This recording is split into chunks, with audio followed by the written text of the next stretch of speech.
Spine सीधी, योग मुद्रा में, उसके बाद 3 बार ओम का उच्चारण और फिर प्रार्थना। ओ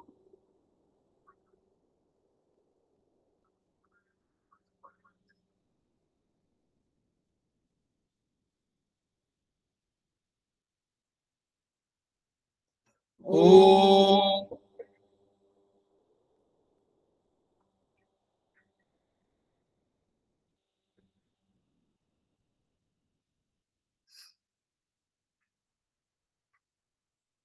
ओ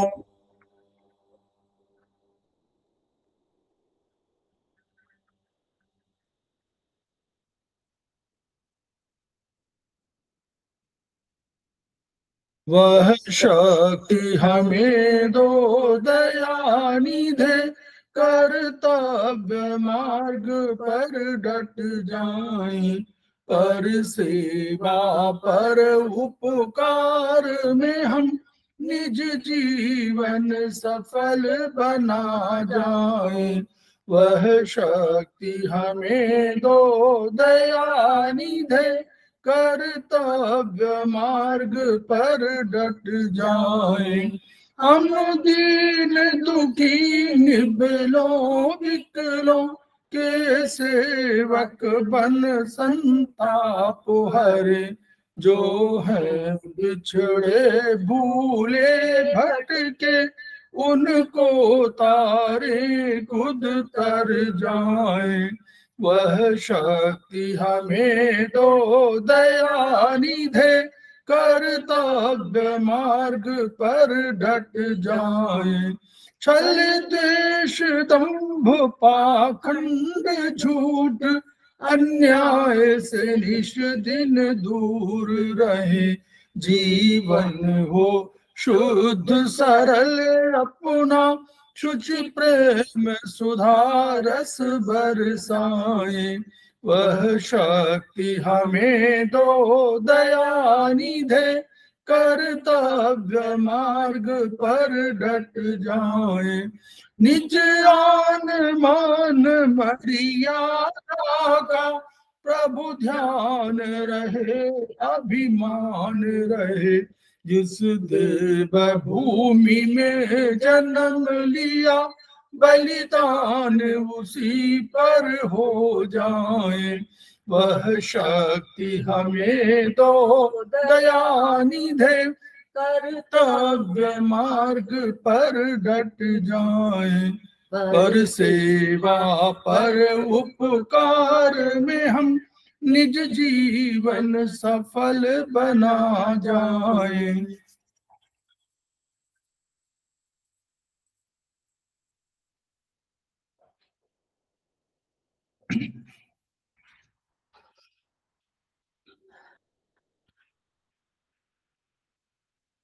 समवाय फाउंडेशन में,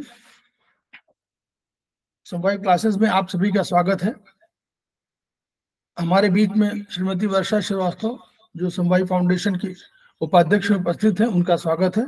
हमारे बीच में मुन्नी त्रिपाठी, जो उपस्थित सेमेस्टर 3 की स्टूडेंट हैं, उनका स्वागत है। हमारे बीच में नीतू जैन जो उपस्थित हैं, वो हमारे सेमेस्टर 3 की स्टूडेंट हैं, उनका स्वागत है। हमारे बीच में पूर्वा बाहेती जो उपस्थित हैं, जो आज की फैकल्टी भी है, सेमेस्टर 2 की स्टूडेंट है, उनका स्वागत है। हमारे बीच में बबली सिंह उपस्थित जो सेमेस्टर 3 की स्टूडेंट है और समवाय फाउंडेशन की प्रमोटर हैं, उनका भी स्वागत है। तो हम लोग समवाय फाउंडेशन के सदस्य हैं और हम लोग एक्यूप्रेशर शोध प्रशिक्षण एवं उपचार संस्थान प्रयागराज से संबद्ध। हम वहाँ के 3 मनीषियों की ऋणी हैं। वे मनीषी हैं ब्रह्मलीन MP खेमका सर, दूसरे हैं आदरणीय JP अग्रवाल सर, जो वर्तमान में एस्पस के अध्यक्ष हैं, और तीसरे एपेक्स बॉडी के chairman Shri SS Saraf sir. इन 3 मनुष्यों के हम ऋणी इसलिए हैं कि इन्हीं की वजह से यह संस्थान आज आपके सामने इस रूप में प्रस्तुत है। इसके अलावा हमने अन्य गुरुओं से भी शिक्षा ग्रहण किया है, चाहे वो प्रोफेसर रहे हों, चाहे वो अन्य गुरु रहे हों। उनसे हमने जो शिक्षा ग्रहण किया, उसका सार ये था कि यह कम खर्चीली विधा है और इसका लाभ सबको मिलना चाहिए। संस्थान का एक उद्देश्य है, मोटो है, each one reach one, each one teach one, each one treat one. तो इस मोटो को आपके माध्यम से जन जन जागरण अभियान के तहत हम लोग पूरे विश्व में फैलाना चाहते हैं, और हमें ये विश्वास है कि यह निश्चित रूप से कहीं ना कहीं विधा पूरे विश्व में फैलेगी, और इसका लाभ केवल हमको नहीं मिलेगा बल्कि समस्त पीड़ित मानवता को मिलेगा। तो हम लोग इसी की शुरुआत, इसी मोटो के लिए हम लोग आपस में अध्ययन अध्यापन का कार्य करते हैं। कोई यहाँ पढ़ाता नहीं है, हम लोग सब डिस्कस करते हैं, हम लोग सब वार्ता करते हैं, और यहाँ पर कोई टीचर नहीं है, सभी स्टूडेंट हैं। तो हमारे बीच में पूर्वा जी उपस्थित हैं, मैं उनका स्वागत कर रहा हूं।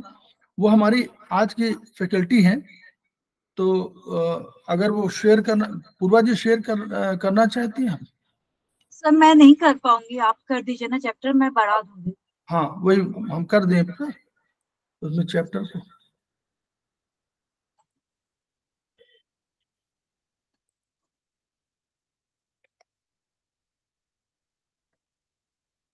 यही चैप्टर है ना, शेयर हो रहा है सर हाँ जी। तो ओवर टू सर, स्टार्ट करें। पूर्वा जी। तो आज का अपना टॉपिक है कार्डियोवास्कुलर सिस्टम। कार्डियो का मतलब होता है दिल, हार्ट।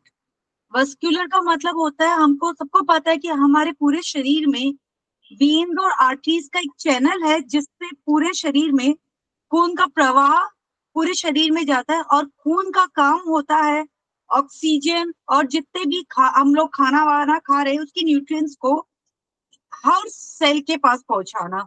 तो कार्डियोवास्कुलर सिस्टम दो चीजों से बना है, cardio heart, vascular means veins and arteries का एक चैनल, और इसका तीसरा जो पार्ट इंपॉर्टेंट होता है वो होता है ब्लड। इन तीन चीजों को मिला के बनता है कार्डियोवास्कुलर सिस्टम। अब कार्डियोवास्कुलर सिस्टम में जो आर्टरीज होती, जो ब्लड वेसल्स हैं, वो तीन तरीके की होती है। आर्टरीज जो वो होती है जो जिस जो ऑक्सीजन वाला खून सारे शरीर में पहुंचाती है। तो अगर जब वो ऑक्सीजन वाला खून सेल को देती है तो सेल बदले में उनको कार्बन डाइऑक्साइड वाला सेल खून वापस प्रोवाइड करते हैं। तो जब वो कार्बन डाइऑक्साइड वाला सेल आता है, तो कार्बन डाइऑक्साइड वाला जो खून आता है सेल से, वो लेके आने का काम वेन्स करती है। और क्योंकि आर्टरीज थोड़ी मोटी होती है तो हर छोटे छोटे सेल के पास नहीं पहुंच पाती, तो उनको सब जगह सेल के पास पहुंचाने के लिए आर्टरीज के छोटे, जैसे एक बड़ी सड़क है, मेन रोड है, ये छोटी छोटी सड़कें होती है ना छोटी छोटी, वैसे ही ये भी है, एक मेन रोड है वो आर्टरीज है, और छोटी छोटी जो रोड होती है उनको बोलते हैं कैपिलरीज। जो छोटे एरिया में जहां पे आर्टरीज नहीं पहुंच पाती वहां पे हमारी कैपिलरीज सब जगह जाके ये exchange of carbon dioxide and oxygen करती है जनरली। अब हम पढ़ते हैं दिल। एक्चुअली हार्ट और दिल है क्या? ऐसे जो हम पहले बचपन में ऐसे देखते थे हार्ट, ऐसा कुछ नहीं होता है। हार्ट होता है, हार्ट को अगर हम डिवाइड करें तो हार्ट के पास चार चेम्बर, चार कमरे हैं हार्ट के अंदर। दो ऊपर कमरे हैं और दो नीचे कमरे हैं। ऊपर एक राइट साइड में ऊपर और नीचे कमरा, एक लेफ्ट साइड में ऊपर और नीचे कमरा, तो टोटल चार कमरे, एक चौकोर में आप समझो चार कमरे। तो उन चार कमरों में दो जो ऊपर वाले होते हैं उनका नाम होता है एट्रियम, और जो नीचे वाले का नाम है उनका नाम है वेंट्रिकल्स। और अब राइट एट्रियम में वो कार्बन डाइऑक्साइड वाला खून आता है, फिर और लेफ्ट एट्रियम में लेफ्ट एट्रियम में लंग्स से ऑक्सीजन वाला खून आता है। हम अभी पहले राइट एट्रियम के बारे में पढ़ते हैं। Right atrium, right side of the heart के बारे में पढ़ते हैं। राइट साइड में ऊपर और नीचे दो चैम्बर्स है, फर्स्ट ऊपर वाला एट्रियम है, नीचे वाला वेंट्रिकुलर है। और एट्रियम और वेंट्रिकुलर के बीच में एक दीवार है, उसमें एक दरवाजा है, उसको बोलते हैं ट्राइकस्पिड वॉल। ट्राई का मतलब हुआ तीन, और कस्पिड का मतलब होता है पट्टे। वो ऐसे करके ऐसे खुल जाता है और ऐसे बंद हो जाता है, लेकिन कभी भी वो ऐसे खुल के ऐसे खुलेगा, लेकिन वो कभी वापस से ऐसे नहीं खुलता, एट्रियम की तरफ नहीं खुलता। अगर कोई चीज एट्रियम से वेंट्रिकुलर में चली गई, ये राइट हो चाहे लेफ्ट हो, एट्रियम से अगर कोई चीज वेंट्रिकुलर में चली गई तो वेंट्रिकुलर से वापस वो एट्रियम में नहीं जा सकती है। ये ओनली वन वे ट्रैफिक है कि सिर्फ एट्रियम से ही वेंट्रिकुलर में जाएगी, वापस से वेंट्रिकुलर से एट्रियम में नहीं जाती है। अब हम देखते हैं फंक्शनिंग ऑफ हार्ट काम कैसे करता है। मैंने बताया कि कार्बन डाइऑक्साइड वाला खून आता है हार्ट में राइट एट्रियम में। अब वो राइट एट्रियम जब वो भर जाता है तो उसकी नीचे की ट्राइकस्पिड वॉल्व खुल जाती है। जब वो ट्राइकस्पिड वॉल्व खुलती है तो वो खून धीरे से एट्रियम में चला जाता है, वेंट्रिकुलर्स में चला जाता है, फिर वो ट्राइकस्पिड वॉल्व बंद हो जाती है। अच्छा, इसमें पहले मैं बताती हूँ, इस हार्ट का सबसे बड़ा काम करने का तरीका होता है सिस्टोल और डायस्टोल से। सिस्टोल में मतलब सब कुछ दब गया ऐसे करके निचोड़ के कॉन्ट्रैक्शन, डायस्टोल मतलब ऐसे। पहले एट्रियम डायस्टोल होता है, खुलता है, खून आता है। जब वो खून आ जाता है तो पूरा भर जाता है, जब वो पूरा भर जाता है तो नीचे की वो ट्राइकस्पिड वॉल्व खुलती है तो खून नीचे जाता है, फिर वो एट्रियम पूरा एकदम दब जाता है ताकि जितना भी खून उसके पास है वो सारा वेंट्रिकुलर के पास चला जाए। फिर वो वेंट्रिकुलर, जब राइट वेंट्रिकुलर जब पूरा भर जाता है तो ये ट्राइकस्पिड वॉल्व ऐसे बंद हो जाएगी, फिर वेंट्रिकुलर वापस से दबेगा और वो एक कोरोनरी आर्टरीज के थ्रू, वो कोरोनरी ट्रंक होती है उसके थ्रू वो सारा खून लंग्स के पास जाता है। और ये कोरोनरी ट्रंक जो है इसमें भी एक दरवाजा है, इसको बोलते हैं ल्यूनियर वॉल्व। उसके वो भी ऐसे ही सिस्टम है। जब वो खून, अब वेंट्रिकुलर से खून उसमें घुसे कैसे, तो वो जो वेंट्रिकुलर्स है वो ऐसे जोर से ऐसे दबते हैं तो बहुत प्रेशर बनता है, उससे वो दरवाजा खुलता है और सारा खून कोलोनरी ट्रंक में घुस जाता है। फिर वो उसके थ्रू, उसके फिर ऊपर कोलोनरी ट्रंक हार्ट के पीछे जाके दो पार्ट में ऐसे डिवाइड, ऐसे दो पार्ट में डिवाइड हो जाती है। एक जो जाता है कोलोनरी पल्मोनरी आर्टरी जाती है एक लंग के पास, लेफ्ट लंग के पास, एक जाती है राइट लंग के पास, दोनों वहां जाते हैं। हमने देखा रेस्पिरेटरी सिस्टम में वहां पे और कार्बन डाइऑक्साइड निकलता है और ऑक्सीजन वापस से भर जाता है खून में। फिर जब वो भर जाता है, वो जब खून वापस से चेंज हो जाता है, हमारे खून के पास ऑक्सीजन वापस आ जाता है, तो फिर वो वापस से पल्मोनरी वेन के थ्रू हमारे लेफ्ट एट्रियम में आ जाता है। उस पल्मोनरी वेन जो है उससे पल्मोनरी ट्रंक, पल्मोनरी वेन जो है वो चार है, दो लेफ्ट हार्ट लेफ्ट लंग से आ रही है और दो राइट लंग से आ रही है, वो दोनों आके हमारे लेफ्ट एट्रियम में खुलती है। फिर वही लेफ्ट एट्रियम डायस्टोल होता है, पूरा खुलता है, जगह देता है सारे खून को आने की। जब वो खून अंदर आ जाता है तब फिर वो वापस से इसमें, उधर जैसे हमारे तीन पट्टे थे, इधर दो ही पट्टे हैं जिससे वो खून वेंट्रिकुलस में चला जाता है। फिर वो वेंट्रिकुलर में जाता है, फिर वो वापस से सिस्टोल होता है एट्रियम और वो सारा खून वेंट्रिकुलस में जाता है।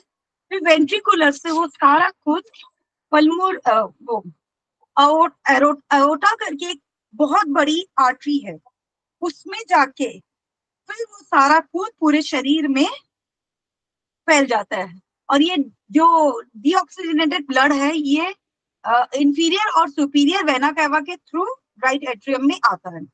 अच्छा, अब हम एक चीज समझेंगे जरूरी जो बात है, ये है बेसिक, आप एक समझ गए कि दोनों ये, लेकिन राइट एट्रियम और लेफ्ट एट्रियम, राइट एट्रियम और लेफ्ट एट्रियम दोनों साथ में सिकुड़ेगी, राइट वेंट्रिकुलर और लेफ्ट वेंट्रिकुलर दोनों साथ में सिकुड़ेंगे।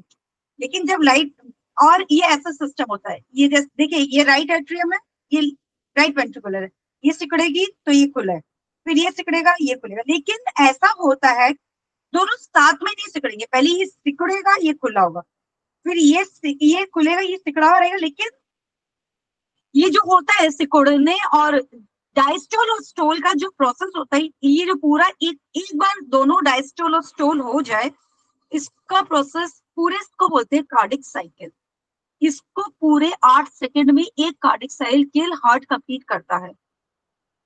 इसका सिस्टम कुछ ऐसा होता है कि एट्रियम सिस्टोल होता है 1 सेकंड के लिए, फिर डायस्टोल होता है 7 सेकंड, वेंट्रिकुलर पॉइंट 1 सेकंड के लिए सिस्टोल होता है और डायस्टोल होता है 0.7 सेकंड्स के लिए, और वेंट्रिकुलर सिस्टोल होता है 0.3 सेकंड्स के लिए एंड डायस्टोल होता है 0.5 सेकंड्स के लिए। तो अगर हम देखें तो ऐसा समझ में आ रहा है ये दोनों में ये जो हो रहा है कि दोनों एक करेगा फिर दूसरा करेगा फिर एक करेगा दूसरा करेगा, इसको बोलते हैं हॉरिजॉन्टल कोऑर्डिनेशन।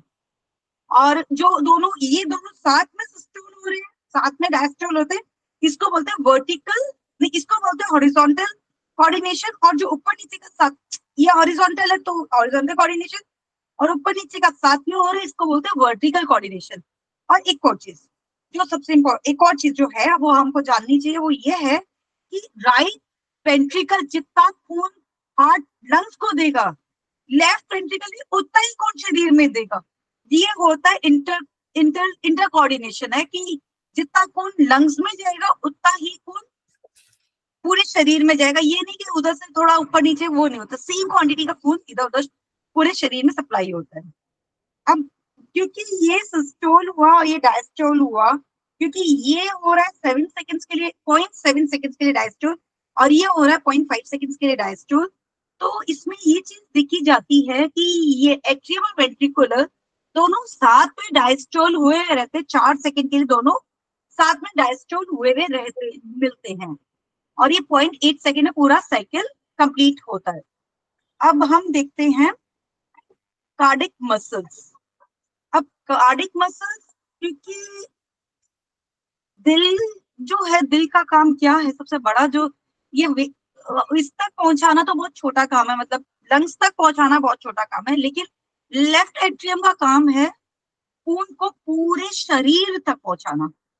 अपना शरीर कितना, और हार्ट का पहले बताओ, हार्ट का साइज कितना होता है? इतना, ये साइज का अपना हार्ट होता है, और शायद 150 ग्राम का ही हार्ट होता है। हार्ट का वेट शायद 150 ग्राम ही है, बहुत छोटा सा इतना सा हार्ट है, और उसका शेप होता है स्ट्रॉबेरी जैसा। हार्ट का साइज शायद 300 ग्राम्स मेल्स में और 250 ग्राम्स वेट, मेरे को वेट याद नहीं था, सॉरी, लेकिन साइज में क्या पता है कि अपन अगर अपनी मुट्ठी बंद करे ना, इतना ही होता है हार्ट, इससे बड़ा हार्ट नहीं होता है।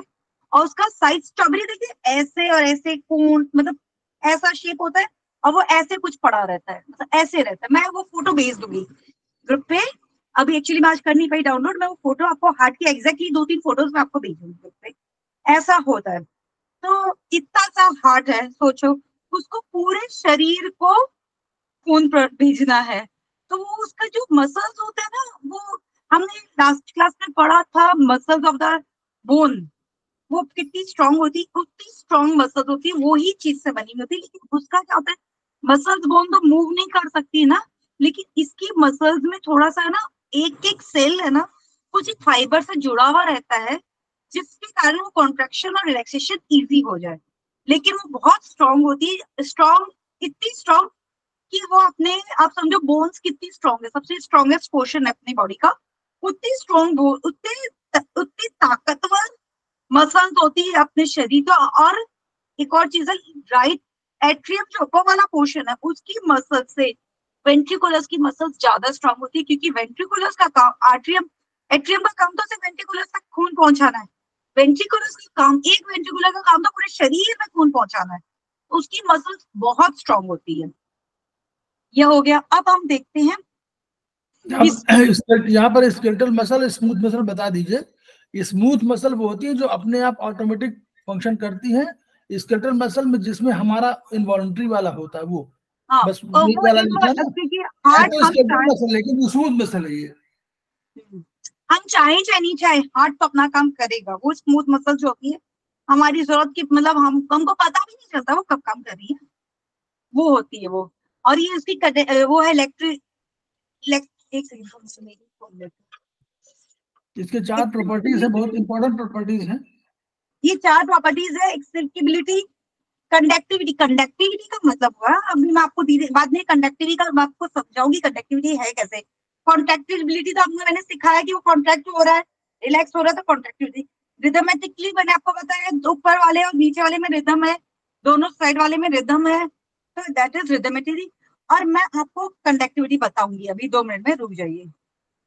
और इसका क्या, अब मैंने आपको समझा दिया हार्ट काम कैसे करता है।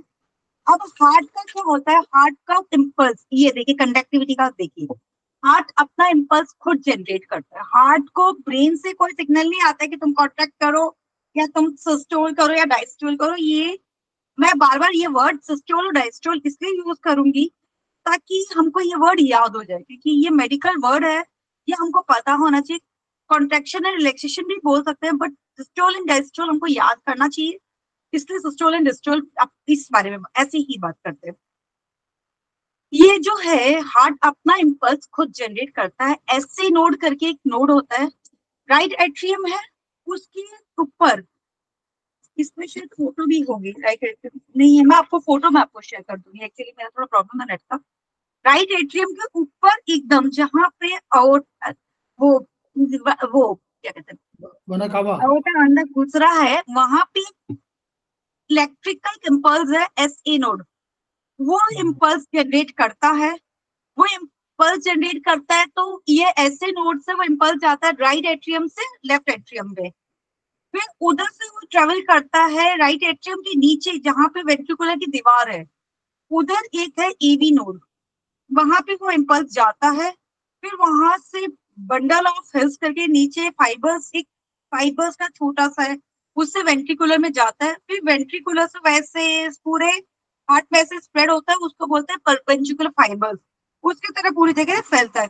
तो ये इम्पल्स जनरेट करता है कि तुम सिस्टोल करो। जब यहाँ पे इम्पल्स ऐसे नोड पे इम्पल्स होता है तब एट्रियम सिस्टोल करते हैं। फिर वो ईवी नोड से जब वेंट्रिकुलर के पास जाता है तब वेंट्रिकुलर सिस्टोल करते हैं। जब वो इम्पल्स खत्म हो जाता है, इम्पल्स की इंटेंसिटी खत्म हो जाती है, तब ये दोनों डायस्टोल करते हैं। तो ये अपना इम्पल्स खुद जनरेट करते हैं, इसलिए हार्ट इज कंडक्टिविटी, कि वो अपना कंडक्टिविटी इज कि अपनी इलेक्ट्रिसिटी को खुद कंडक्ट करता, मतलब इलेक्ट्रिक करंट को पास करता है अपने अंदर से, इसलिए इसको बोलते हैं कंडक्टिविटी। तो ये इसलिए वो कंडक्टिविटी उसकी खुद की है, इसके हाथ में कंडक्टिविटी, इसके मसल्स में कंडक्टिविटी वाली प्रॉपर्टी भी होती है। तो ये आप समझे, ये इसको बोलते हैं पेस मेकर। आपने सुना वो डॉक्टर बोलते हैं पेस मेकर लगा रहे हैं, पेस मेकर लगा रहे हैं, ये अपना इनबिल्ट पेस मेकर है। जब ये काम करना बंद करता है, ऐसे node is a pacemaker, अगर ये ऐसे नोड काम करना बंद करता है तब हमको डॉक्टर को आप पेस मेकर लगाना पड़ता है। तो वापिस से बताती हूँ, ऐसे नोड इम्पल्स जनरेट करता है तो एवी नोड के पास भेजता है, जो भी ऐसे नोड और एवी नोड दोनों एट्रियम में ही है, एक ऊपर राइट साइड में कोने में है और एक लेफ्ट साइड में, राइट एट्रियम की लेफ्ट साइड में एकदम दोनों वॉल के बीच में है। वहां से वो नीचे इम्पल्स जाता है बंडल ऑफ हिल्स से, फिर वो पंजिकुलर फाइबर के थ्रू पूरे हार्ट में फैलता है। इससे सिस्टोल और डायस्टोल का प्रोसेस होता है। ये अपन आगे भी एक बार देखेंगे। अब होता है साउंड ऑफ, हमने साउंड ऑफ हार्ट। हम कभी दिल पे हाथ लगाते हैं, धक धक धक धक धक धक आवाज सुनी है, वो बोलते हैं लब एंड डब। यह क्यों होती है आवाज, इसका हम समझते हैं। लब एंड डब होती है, मैंने बताया ना कि हार्ट के बीच में, राइट एट्रियम और लेफ्ट एट्रियम के बीच में एक दो दीवार है, दरवाजा है, और वो वेंट्रिकुलर पैसेज पाथ है, उसको क्या वो ट्राइकस्पिड वॉल और ट्राइकस्पिड वॉल्स हैं दोनों। जब एट्रियम से खून वेंट्रिकुलर में जाता है, फिर जब वो दरवाजा बंद करता है तो एक आवाज होती है, उसको बोलते हैं लब। जब वेंट्रिकुलर के दरवाजे बंद होते हैं एट्रियम की तरफ वाले, तब एक आवाज होती है, उसको बोलते हैं लब। और जब वेंट्रिकुलर सिस्टोल करता है, नहीं वेंट्रिकुलर डायस्टोल कर रहा होता है, तब वो जो सेमील्यूनर वॉल्स जो बंद होती है, वो एओर्टा की और पल्मोनरी ट्रंक की, तो वो जो आवाज होती है उसको बोलते हैं डब। मतलब 2 दरवाजे हैं अपने पास, अपने हार्ट में 4 दरवाजे हैं, 2 दरवाजे एक साथ बंद होते हैं, 2 दरवाजे एक साथ बंद होते हैं। तो पहला जब दरवाजा बंद होता है एट्रियम और वेंट्रिकुलर वाला बीच का, तब आवाज आती है लब। और जब वेंट्रिकुलर और वो पल्मोनरी ट्रंक, या हम उसको ऐसे बोल सकते हैं कि वो ब्लड वेसल्स का वाला जो दरवाजा बंद होता है, तब आवाज आती है टब। ये 2 आवाजें हैं, लब दब धक धक धक धक जो होती है वो लब और दब है, ठीक है। और इसको हम फील नहीं, हम लोग पल्स को फील करते हैं। ये हमारे हार्ट पे हम ऐसे हाथ रखते हैं 2-3 जगह, तब हमको वो आवाज आती है ना धक धक धक धक, ये वो है। अब हम देखते हैं ये क्या होता है। आपने कभी देखा ईसीजी? ईसीजी क्या होता है? डॉक्टर लगाता है ना इधर इधर इधर सब जगह कुछ कुछ लगा देता है और ईसीजी लेता है, देखता है हार्ट कैसे काम कर रहा है। वो हार्ट में ये एसए नोड का जो इम्पल्स क्रिएट, मैंने बताया एसए नोड इम्पल्स क्रिएट करता है। एसए नोड का इम्पल्स पूरे शरीर में फैलता है, क्योंकि हार्ट के थ्रू ब्लड पूरे शरीर में फैल रहा है। तो उसके कारण ये, क्योंकि हार्ट एक सीधा ऐसा तो पेपर पे आया ऐसा तो है नहीं, पूरा ऐसा है, तो हमारे शरीर में कहाँ कहाँ तक वो खून पे पहुंच पा रहा है ऐसे नोट का, वो इसके लिए हमारा ये ईसीजी होता है। इसको ईसीजी को बोलते हैं इलेक्ट्रोकार्डियोग्राफी। और ये इसकी मशीन बनी थी 1921 में। इसकी मशीन 1901 में इसकी मशीन का इन्वेंशन हुआ था, ठीक है। इसका सिस्टम क्या होता है, ये अपने सब जगह पे वो लगा लेते टेप, ताकि ये इम्पल्स का वो समझे। अब इसका बार ऐसे पर्ची मिलती है, उस पे लिखा हुआ था PQRST। अब वो सेगमेंट्स है। सर थोड़ा सा ऊपर कर लीजिए ना, थोड़ा सा और ऊपर। हाँ अब देखिए इसमें, अब आप इसको देखिए, मैं जैसे उससे बता रही हूँ वैसे वैसे देखिए। ये देखिए इस पे लिखा हुआ है, ऐसे लंबी लाइन पे लिखा हुआ है 5 5 5 -5 5 10, ये लिखा ऐसे लंबी लाइन पे ऐसे लिखा हुआ है, और एक ऐसे लाइन है। ये जो है ये ये दिखा रहा है कि ऐसे नोड ने कितना करंट भेजा, कितना इम्पल्स जनरेट किया, ताकि वो कितनी इंटेंसिटी का इम्पल्स जनरेट किया। और ये है टाइम, कितनी देर के लिए वो इम्पल्स चला। तो ये है इम्पल्स की इम्पल्स का इम्पल्स की इंटेंसिटी, मतलब इम्पल्स कितना पावरफुल था, और ये इम्पल्स का टाइम कितना चला हार्ट में, ये वो है। तो हमने बताया था कि वो एट्रियम के पास 1 सेकंड में होता है, फिर वो एवी नोड पे जाता है, ईवी नोड से बंडल ऑफ इसके बाद जाता है, फिर परपेंडिकुलर फाइबर के थ्रू पूरे हार्ट पे फैलता है। तो अब हम इसको देखते हैं। पी पॉइंट पे ऐसे नोड पे एट्रियम का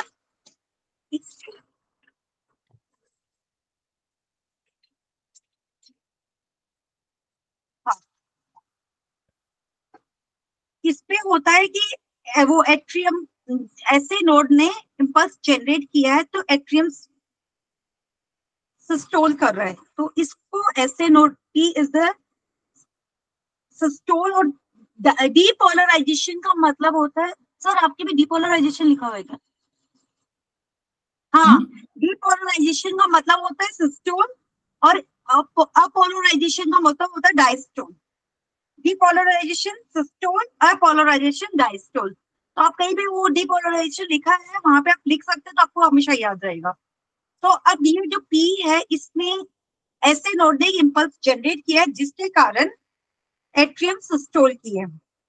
फिर वो QRS सेगमेंट होता है, जिसमें बताता है कि वो जो इम्पल्स है वो एवी नोड के पास जाके और अब वेंट्रिकुलर सिस्टोल करेंगे। अब मैंने आपको बताया था ना, वेंट्रिकुलर एट्रियम जो सिस्टोल करता है वो धीरे से करता है, क्योंकि उसको तो खून सिर्फ नीचे देना है।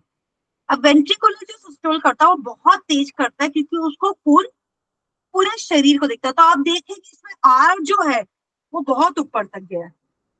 आर जो है देखो इसमें बहुत ऊपर तक गया है, क्योंकि आर QR सेगमेंट है। जब वो जो वो जो इम्पल्स है वो ऐसे नोड से एवी नोड पे आके इसको वेंट्रिकुलर को बोला है भाई तू भी सिस्टोल करो, तो इस पॉइंट इस पूरे प्रोसेस को बोलते हैं QRS सेगमेंट। लेकिन और ये जो आर जो है ये एग्जैक्टली वो बता रहा है कि वेंट्रिकुलर ने कितनी जोर से सिस्टोल किया है।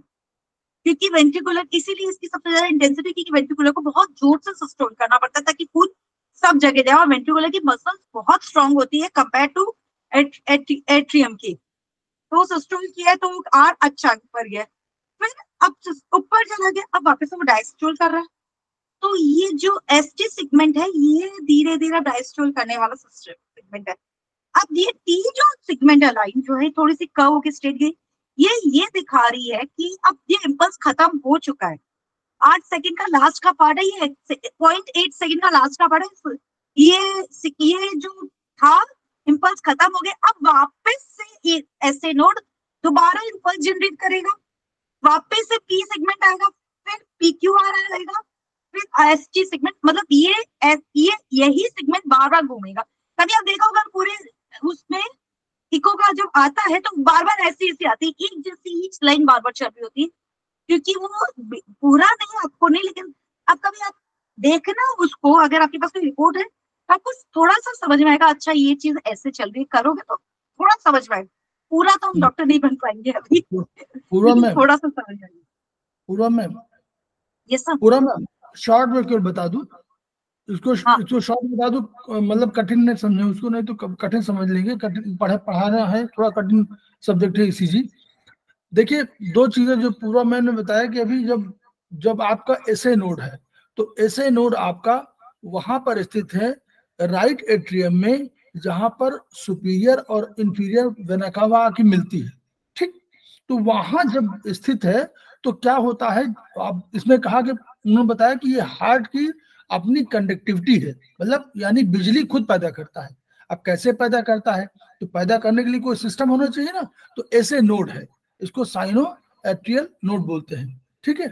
तो ये साइनो मतलब वहां साइनस किस लिए है, साइनो बोलते हैं लंग्स के पास, तो लंग्स के पास वर्चुअली यही हुआ ना, तो लंग्स के पास स्थित होने के कारण इसको साइनो एट्रियल नोड बोलते हैं। अब एट्रियम में है तो अब क्या होता है, यहाँ से फायरिंग शुरू होती है। फायरिंग किसी ढंग से हो गई, फायरिंग माने करंट उत्पन्न होने की दशा है, तो ये फायरिंग शुरू कर, जैसे फायरिंग शुरू करती है तो करंट यहां से चलती है। अब करंट चली तो करंट कहाँ कहाँ सब कुछ जानी चाहिए, तो नीचे वेंट्रिकल्स है, और राइट में चूंकि राइट एट्रियम है तो राइट एट्रियम के बगल में लेफ्ट एट्रियम भी तो है।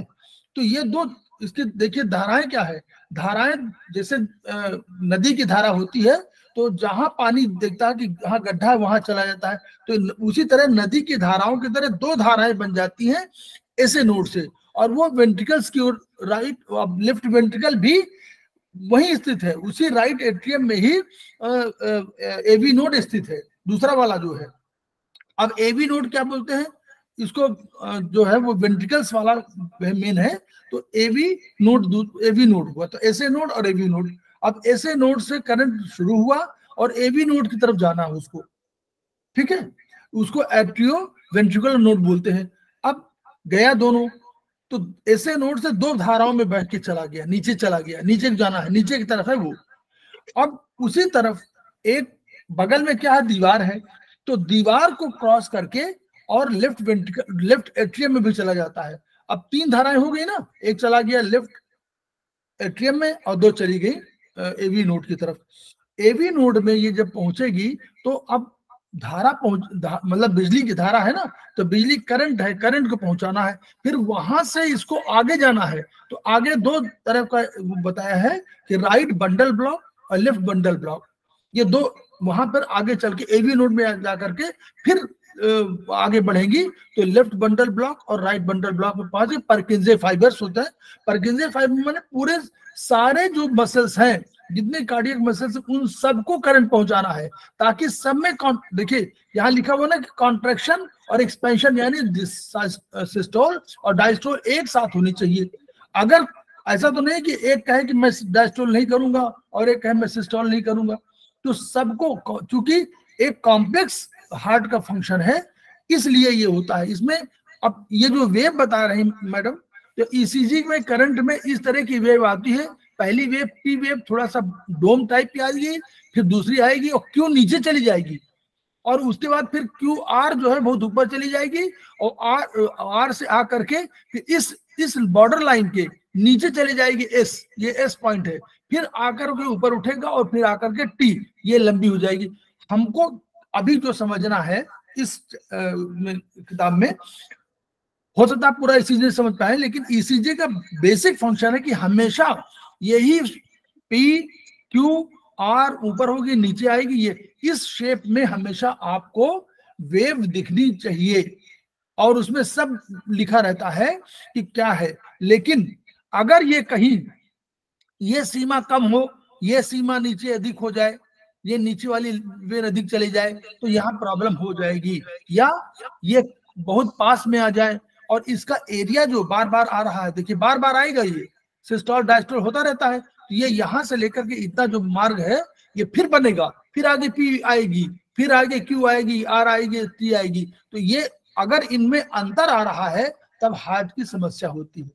अगर अंतर नहीं आ रहा है, एक ही तरह का है, तो हार्ट की समस्या नहीं होगी। तो ये जो उनके परमुटेशन कॉम्बिनेशन है कि ऊपर नीचे जाने का है, इसी वेव को हमको देखना होता है, यही सेगमेंट है। इसको पढ़िएगा, समझिएगा, क्योंकि ये कठिन है, ईसीजी इतना सरल नहीं है, लेकिन फिर भी पूर्वा जी ने साधारण शब्दों में कहा तो मैंने कहा थोड़ा सा हल्का बता दूं ताकि ये कठिन शब्द है। ठीक है, चलिए आगे पूर्वा जी, यस कंटिन्यू।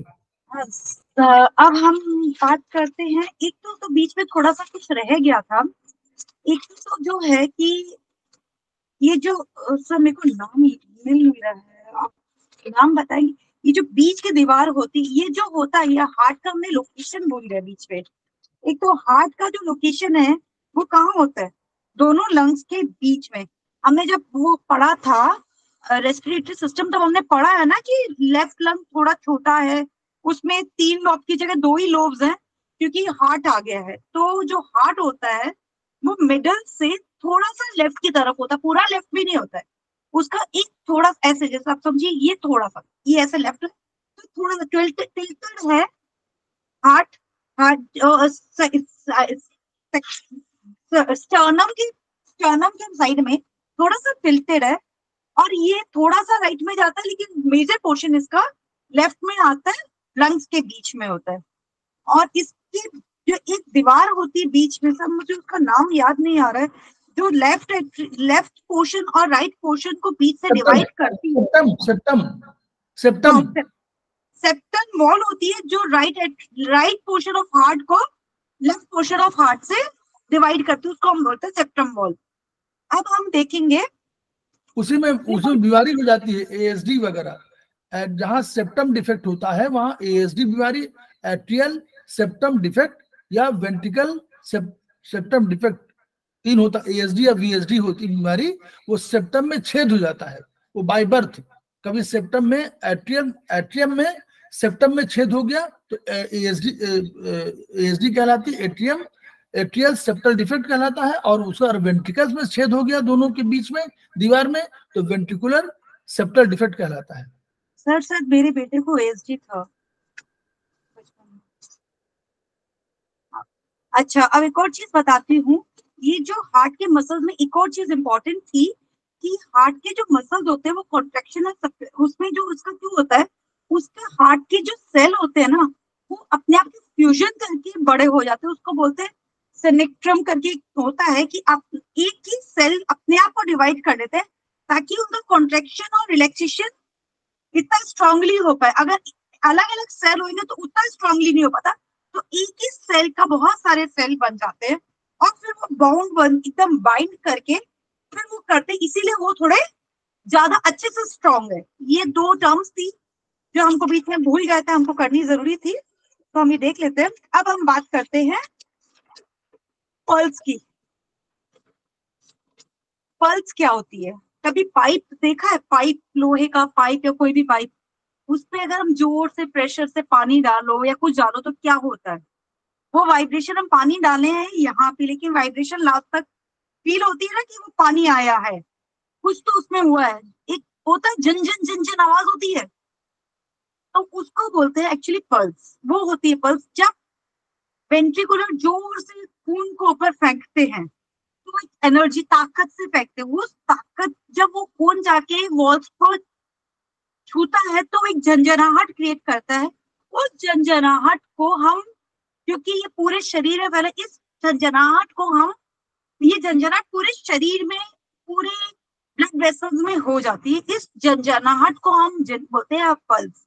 ये खून हो पहुंचने से पहले जो झंझनाहट क्रिएट होती है, क्योंकि वो एनर्जी, जिस एनर्जी से उसने खून फेंका है, उस झंझनाहट को हम पल्स बोलते हैं। और ये पल्स हमको फील, हमको हर जगह क्यों नहीं पल्स फील होती है, सिर्फ कुछ ही जगहों पे पल्स फील होती है, क्योंकि कुछ जगहों पे हमारी जो ये आर्टरीज है ये हड्डी के ऊपर है, बाकी सब जगह वो आर्टरीज हड्डी के नीचे है, तो हड्डी के कारण हमको फील नहीं होती। इस जगह हड्डी के ऊपर है, तो हमको ये देखिए इस जगह पे हड्डी के ऊपर है, तो डॉक्टर को देखा यहाँ पे पल्स देखते हुए, क्योंकि यहाँ पे हड्डी के ऊपर है, तो इसको इसलिए पल्स को यहाँ पे चेक करते हैं कि खून किस प्रेशर से, किस प्रेशर से उन्होंने, हार्ट ने वेन्स वो उसमें भेज, आउटा में भेजा है, इसलिए इसको यहाँ पे पल्स चेक होती है। यहाँ पे पल्स चेक होती है, पैरों में होती है, 4-5 जगह यहाँ पे लिखी हुई है, पैरों में होती है, और भी हाँ, जहाँ पे की10 है अपने घुटने के पीछे, वहां पे पल्स चेक हो जाती है। लेकिन जनरली हम यहाँ पे पल्स चेक करते हैं। पल्स की रेट होती है 72 ±5, जनरली ये पल्स की रेट होती है, लेकिन पल्स की रेट हर एज के हिसाब से अलग अलग भी होती है, ठीक है। यह हुई पल्स। अब पल्स का क्या होता है, पल्स में 2 तरीके की, अगर पल्स नॉर्मल चल रही है तो पल्स की 72 ± होती है। एक होती है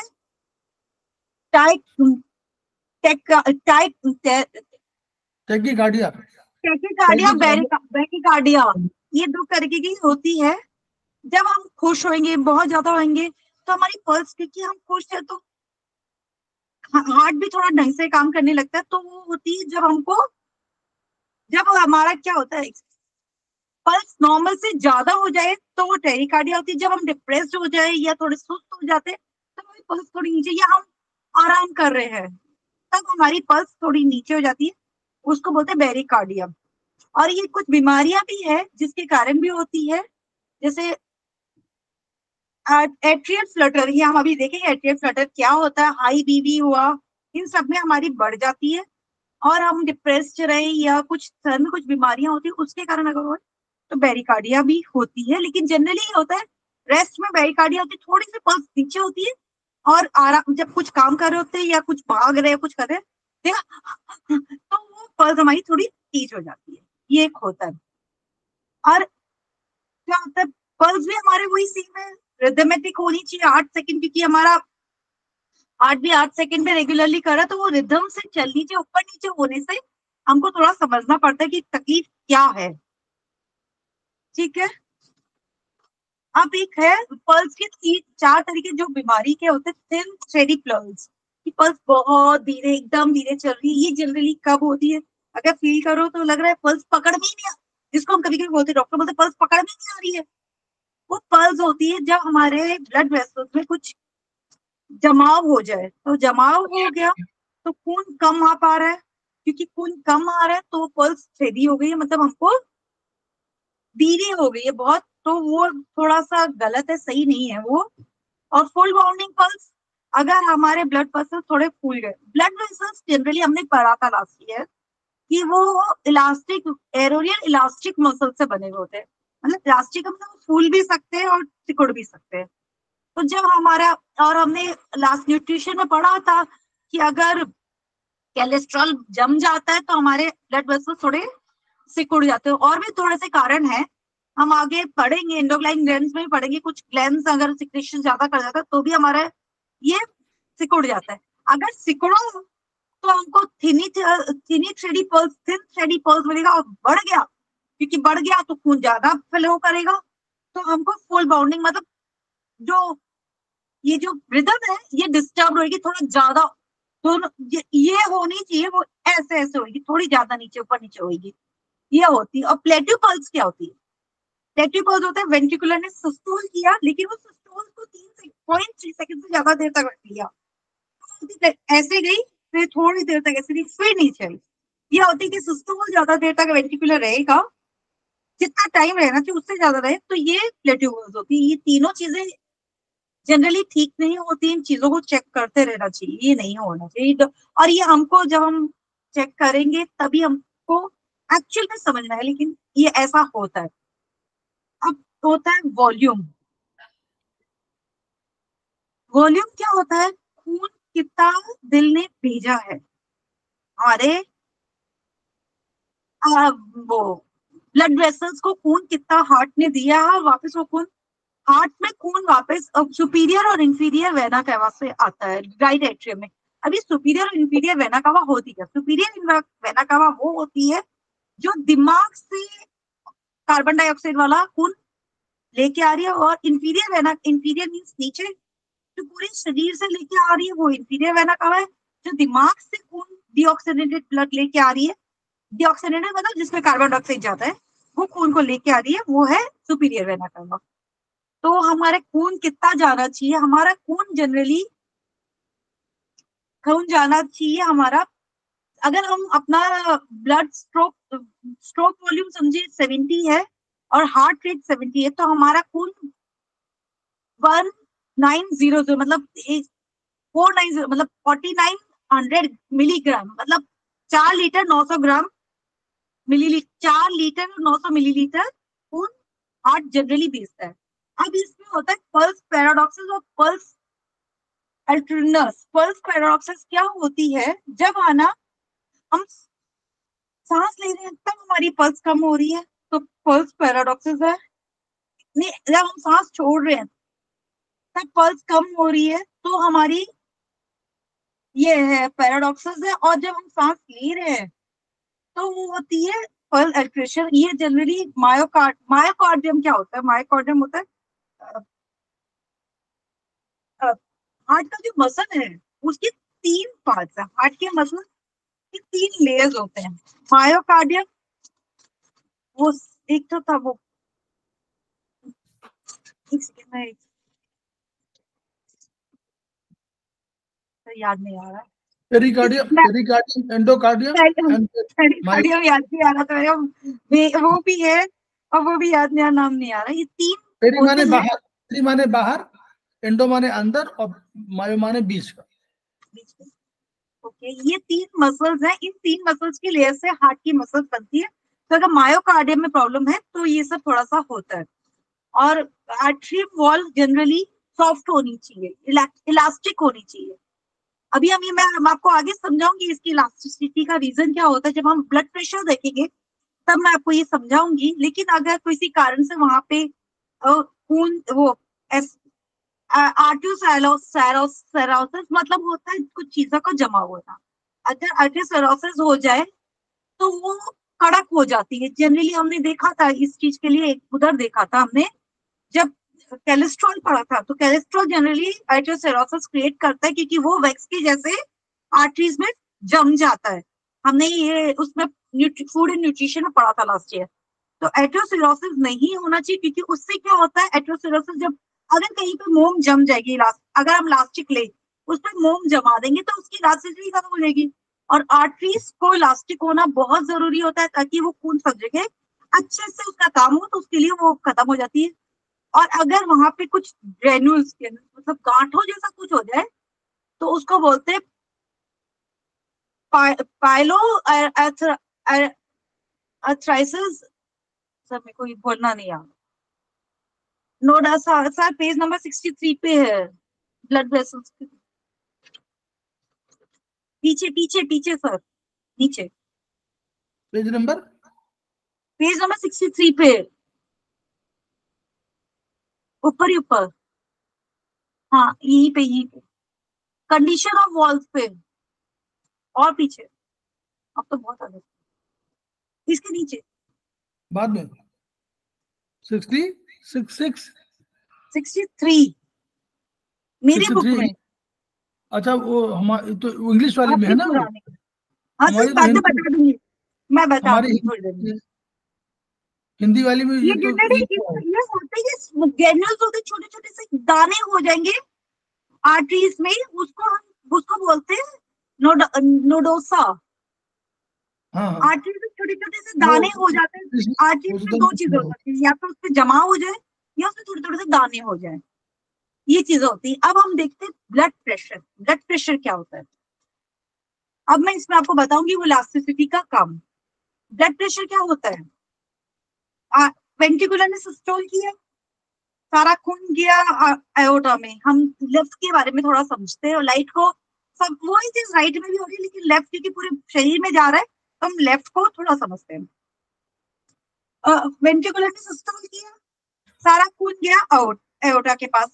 अब एओर्टा क्या करता है, सारा खून एक साथ तो नहीं भेज सकता है, जितना खून आया इतना सारा खून आया, 5 लीटर खून एक साथ तो शरीर में नहीं जाएगा।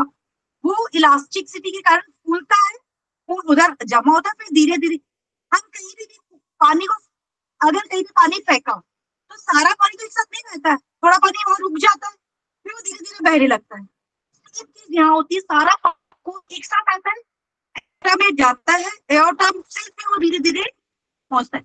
तो जब जब वेंट्रिकुलर ने खून फेंका, पहला खून जब गया, उसको हाई ब्लड प्रेशर का ऊपर की रेंज होती है ना 120, वो होती है।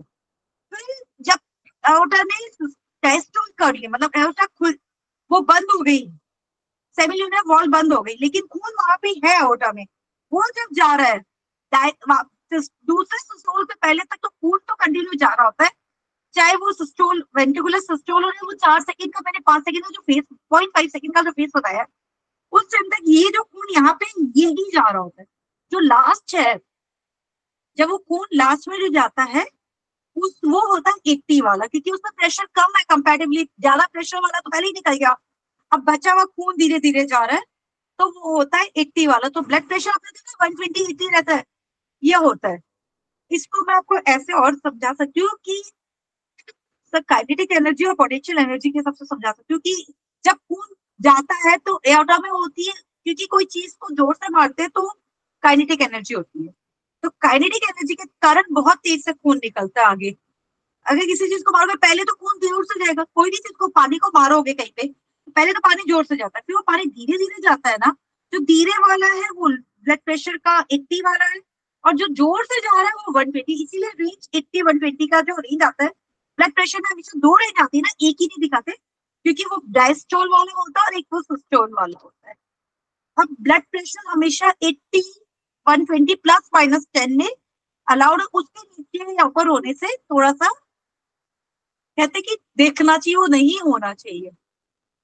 अब ब्लड प्रेशर को के कारण कुछ चीजें हैं जिसके कारण ब्लड प्रेशर अफेक्टेड होता है। एक होता है उम्र, उम्र के कारण होता है, जेंडर के कारण, जेंडर मीन्स आदमी है कि औरत है, उसके कारण होता है।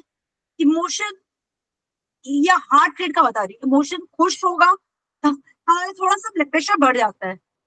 इनर चेस्ट प्रेशर, मतलब दिल से कितने प्रेशर से जा रहा है, वो बाहर का टेम्परेचर कैसा है, अगर ठंड होती है तो ब्लड प्रेशर कहते हैं थोड़ा नीचे हो जाता है, और गर्मी में ब्लड प्रेशर थोड़ा बढ़ जाता है।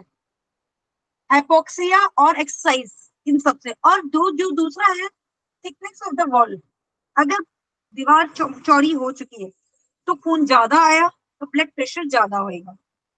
और इलास्टिसिटी कंटेंट, वही इलास्टिक नहीं होगा तो सारा खून एक साथ ही निकलेगा, कि इलास्टिक होगा तभी तो स्ट्रेच होकर खून को रोक पाएगा, इलास्टिक ही नहीं होगा तो सारे को फटाक से फेंक देगा।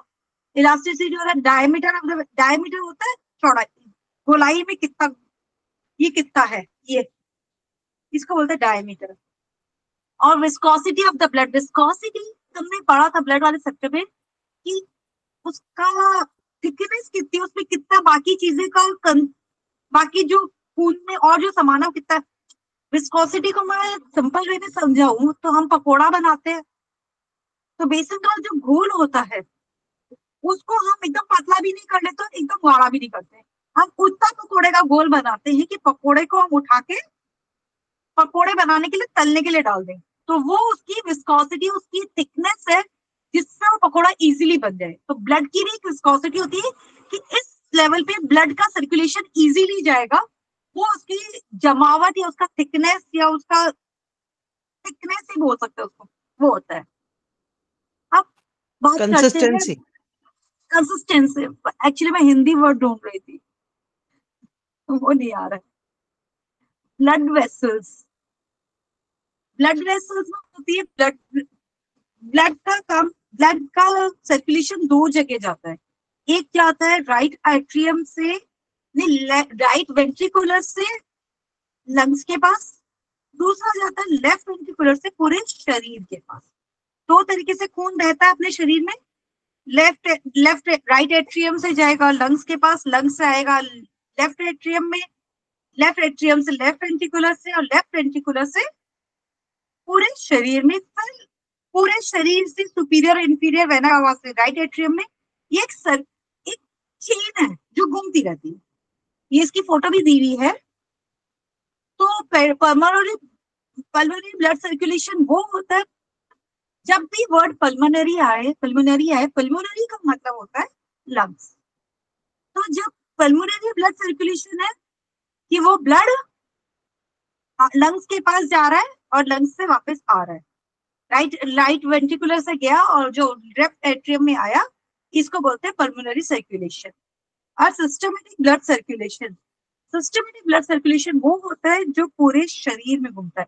ये ऐसा हमने देखा ऐसे नोड के थ्रू इम्पल्स जनरेट हुआ और फिर वो खून सब जगह गया और वो सब हुआ, लेकिन इसमें कुछ चीजें और थोड़ा सा असर करती है। देखो, एक जो मेड्यूला है वो सर में, अगर हम, क्योंकि आपने कल सर थोड़ा सा बता रहे थे ना कि heart is the house of soul या जो भी होता है, मतलब दिल हमारा इंसान का थोड़ा सा ना सॉफ्ट कॉर्नर में होता है, दिल थोड़ा सा नाजुक होता है, हमने सुना है, हमको पता है ना।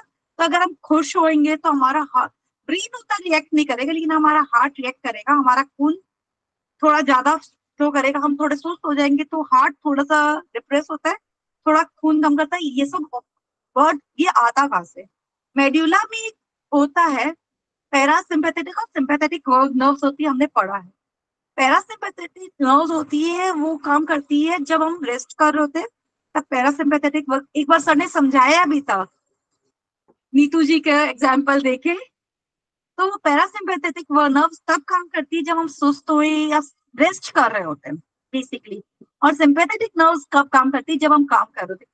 क्योंकि अगर हम, एक चीज होती है, अगर हम काम कर रहे हैं तो हमारी सब सेल को एनर्जी चाहिए, एनर्जी जनरेट कर रही है, एनर्जी जनरेट करने के लिए ऑक्सीजन चाहिए। ऑक्सीजन कहाँ से आ रही है? ब्लड से आ रही है। तो अगर हम काम करें तो सेल को ऑक्सीजन और ज्यादा चाहिए।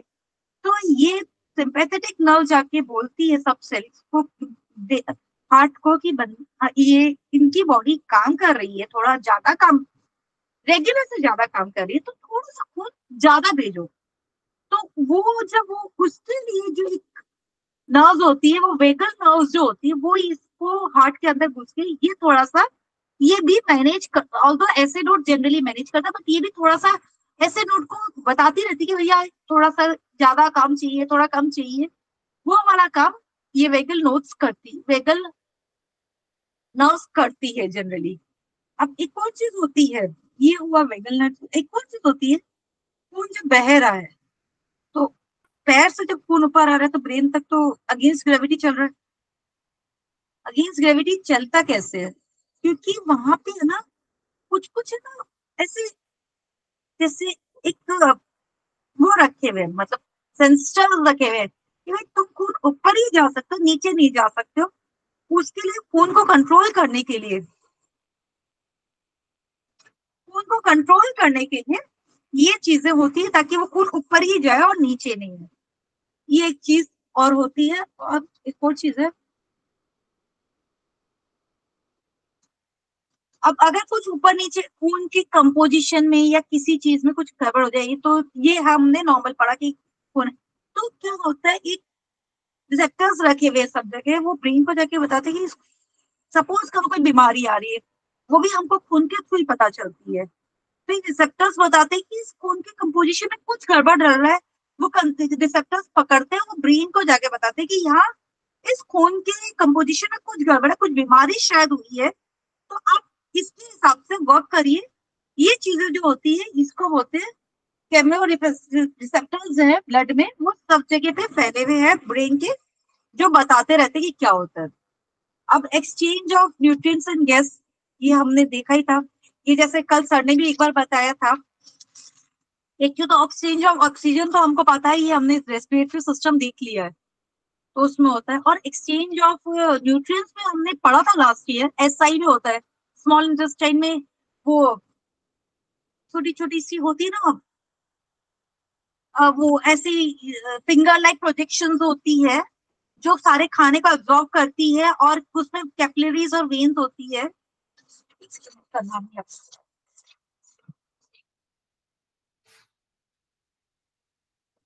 ऐसा ही नहीं है।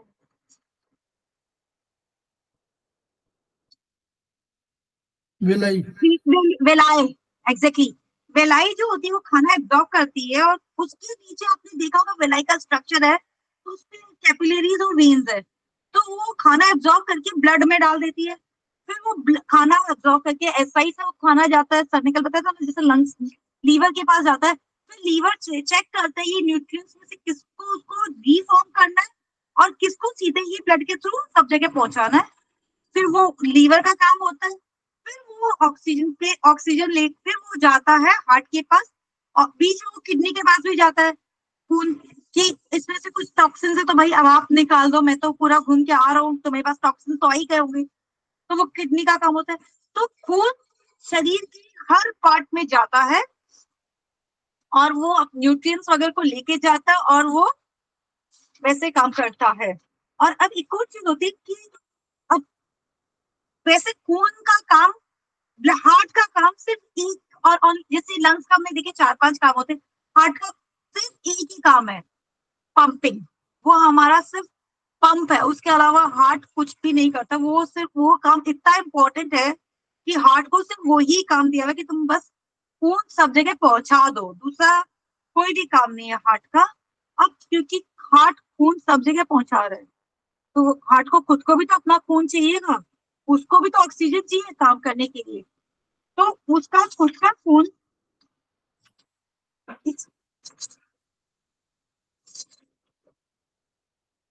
हाँ, उसका जो खुद का खून होता है वो अपना ही खून खुद को भी प्रोवाइड करता है।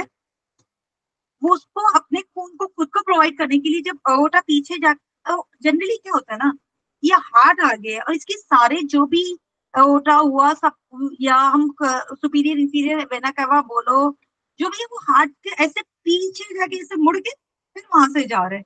तो जब अओर्टा पीछे जाता है उसमें से एक निकलता है कोरोनरी आर्टरी। ये कोरोनरी आर्टरी है ना, ये वापस से घूम के हार्ट के पास ही आ जाती है, फिर वो कैपिलरीज में डिवाइड हो जाती है, और कैपिलरीज में डिवाइड होके सब जगह हार्ट पे ही फैल जाती है। और पूरे हार्ट को जो ऑक्सीजन और न्यूट्रिएंट्स जो देना होता है वही कोरोनरी आर्टरीज का काम होता है। हार्ट को खुद को जो खून देना है, या हार्ट, मैं बोलूंगी हार्ट को खुद को जो ऑक्सीजन मिलता है वो कोरोनरी आर्टरीज की कैपिलरीज से मिलता है। अब हार्ट अटैक क्या होता है, सपोज करो ये हार्ट अटैक हुआ, ब्रेन हेमरेज हुआ, सब कुछ का एक ही का, सब बेसिकली है एक ही चीज। अगर कैपिलरीज में कहीं पे भी रुकावट आ जाएगी, हार्ट की कैपिलरीज में अगर रुकावट आ जाएगी तो खून आगे जाएगा नहीं, तो उस पोर्शन ऑफ हार्ट को खून मिलेगा नहीं। अगर उस पोर्शन को हार्ट को खून नहीं मिलेगा तो हार्ट का, हमने देखा है हार्ट का वो रिदमेटिक काम है, दोनों साथ में करेंगे, नीचे वाले वेंट्रिकुलर साथ में करेंगे, दोनों ऊपर वाले एट्रियम भी साथ में करेंगे, दोनों का कोऑर्डिनेशन है कि ये जितना खून देगा उतना ही ये देगा। तो अगर कहीं पे भी एक जगह रुकावट आती है तो ओवरऑल पूरे हार्ट की फंक्शनिंग में थोड़ा असर आता है। तो अगर वो फंक्शनिंग में असर आता है तो उसके कारण से हम लोग को हार्ट अटैक आ जाता है। जैसे ब्रेन में अगर खून रुकावट होती है तो कहते हैं ना ब्रेन हेमरेज हो गया, क्योंकि ब्रेन के कोई पोर्शन पे खून नहीं पहुंचा तो वो काम करना बंद कर देगा, ऑक्सीजन ही नहीं मिलेगा तो काम तो करेगा नहीं। तो वो अगर वही है, कैपिलरीज में अगर रुकावट आती है, हार्ट की कैपिलरीज में रुकावट आती है तो हमको हार्ट अटैक हो जाता है। सर चैप्टर तो हो गया। ठीक, वेरी गुड, बहुत बढ़िया। सर कुछ आप ऐड ऑन कर दीजिए, कुछ मैंने कुछ भूल गई हो तो। जनरली ये थोड़ा सा ठीक से नहीं आता था मुझे, ये वाला एफरेंस और इफरेंस वाला जो चैप्टर बात था,